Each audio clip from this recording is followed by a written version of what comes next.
Accurate cuts are paramount to success in woodworking and construction, and it's probably one of the most common mistakes that I see. So here are 3 ways to correct inaccurate cuts. Check it out. Number 1, tape measure setup. So one thing you want to do is, instead of measuring randomly in the middle of the board, measure close to the edge. This way you can parallel a straight edge of your board and it helps you get an accurate cut. If I am diagonal at all, it changes the measurement that I have down here. So I want to make sure that I'm fairly parallel to the edge of the board.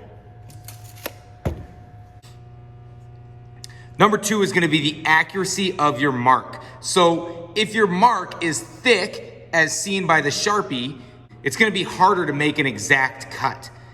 Versus a fine tip marking device is going to give you a much cleaner, more accurate mark. And then even better would be some sort of utility knife or a marking knife that's going to give you the tightest mark possible. Okay, so as a side note for marking accurately, there's a couple of ways that you can mark that are going to help you. If you just make a single mark on here, you're likely not to be as accurate as if you make 2 marks. So this way, you know that one of them should be on. Also, you'll notice that the tape measure is curved.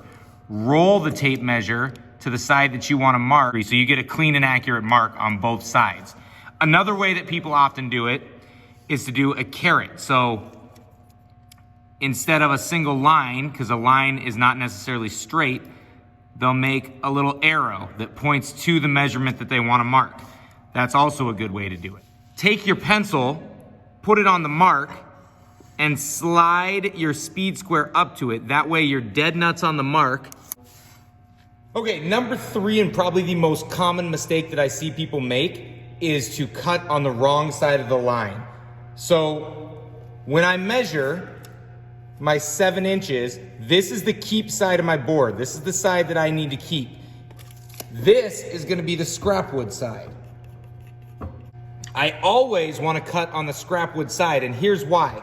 The blade has a spacing to it called a kerf.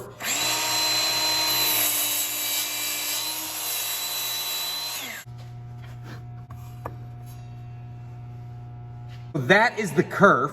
The kerf is the space the saw blade takes up, and you can see on this one, I'm right next to my line here. If this side was my keep side, I would be 3/32 of an inch shy. But since this is my keep side, I have an accurate measurement.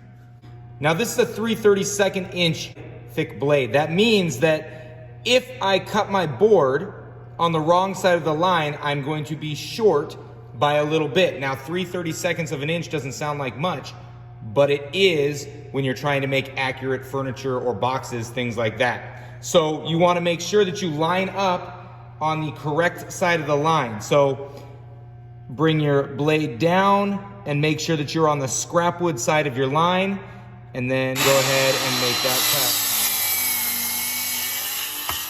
Hey, thanks for watching. I hope this was helpful for you. If it was, go ahead and hit that subscribe button so that you don't miss any of our future quick tips and content. And until next time, stay sharp, keep sanding, peace.